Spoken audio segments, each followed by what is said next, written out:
Dark Eater Midir, the last of the everlasting dragons, tasked with battling the abyss forever until he is put to rest. What is there to say? As the final dragon in a series known for epic dragon bosses such as Calamite in Dark Souls 1 and Sin in Dark Souls 2, it comes as no surprise that the third and final installment of Dark Souls includes a dragon fight in the final DLC, the Ringed City.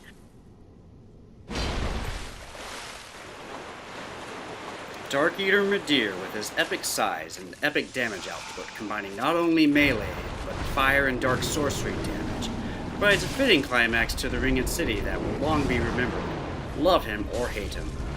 Nonetheless, despite the series' notorious reputation for difficulty, Midir's boss fight consists of an easily manipulated AI that a savvy player can exploit to their advantage, and speedily dispatch this most epic of dragons, putting the lie to the notion that Midir is an endurance test.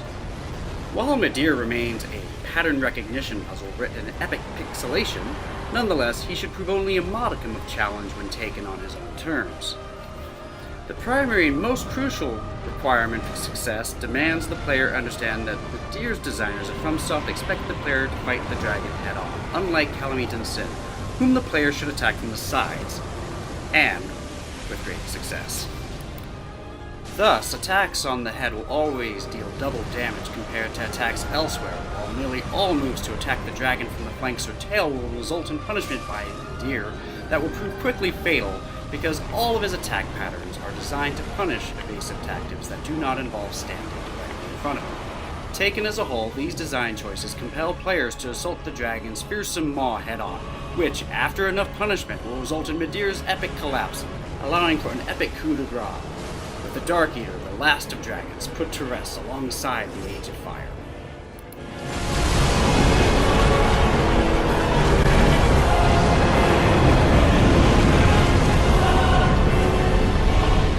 Weapon choices always remains an important decision. While weapons with lightning damage, such as the Dragon Slayer Axe, or weapons that do extra damage on Abyss enemies, such as the Wolf Knight Greatsword or the Farron Greatsword, aka the Disco Sword, will provide bonus damage against Midir, they are not necessary for success.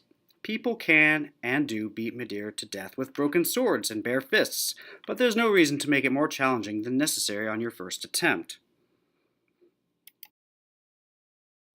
Learn Midir's attack patterns. Use your iframes or invincibility frames to evade damage, and you will feel that glorious sense of accomplishment known to Dark Souls fans all over the world. Iframes, known as invincibility frames, are the moment in a player character's animation where they will be invulnerable to all damage during the frames of that animation through an enemy character's hitboxes. These are a staple of Dark Souls combat with a long history in video games. I can remember them as far back as Ocarina of Time from The Legend of Zelda at the turn of the century. On the other hand, while using iframes to dodge is a glorious feeling, sometimes iframes do go wrong, and when iframes go wrong, bad things happen.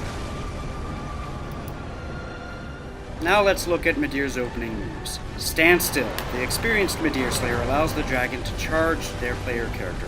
While I do move under him quickly, I allow him to cover most of the distance before beginning the attack, allowing me to close up and hit him right on the head. Another infamous killer of the new Midir fighter is the tail. That tail hits harder than a Mack truck, so when Midir charges and misses, and you attempt to close the gap, be aware that his tail can and will kill you if you fail to pay heed, so roll away.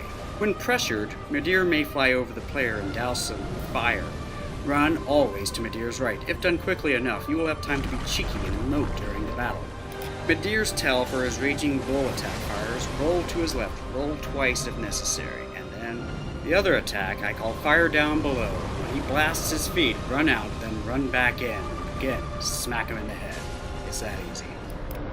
This next attack I call Godzilla. If you are too far from him, in Phase 1 he will go full Godzilla on you and bathe the arena in the deadly pyrotechnics extravaganza.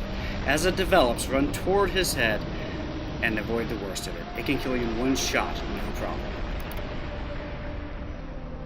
If you've managed this, when you do enough damage to his health bar, Phase 2 will trigger. The bombast of the score will kick up a few clips, as highly damaging dark energy bursts from the wounded beast. His attacks will remain the same except for two, both spectacular in their own way, but one much more deadly than the other. The first attack will be a swarm of pursuers that will do exactly that, but can be dodged with clever moves and rolling. It's the distraction they provide Midir to strike you that will prove the greater threat.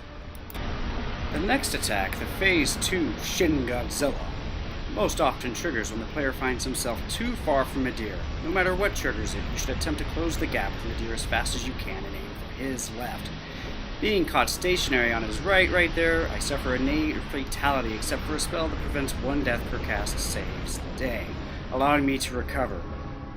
Since the attack has a long recovery fitting its epic grandeur, survivors enjoy free shots to Midir's mighty skull, which should be enough to finish him off if you've been playing wisely, evaporating the rest of his mighty health bar and ending his long servitude to the dying age of fire. And if I can do it, you can do it, so good luck. And here comes the crit.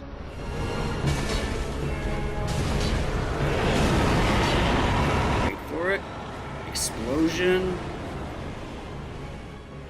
And now it's been delayed, but you can go ahead and finish him off. And that's it for Midir. Easy peasy. GG, as they like to say. If I can do it, you can do it. I hope that you've enjoyed this. Thank you very much.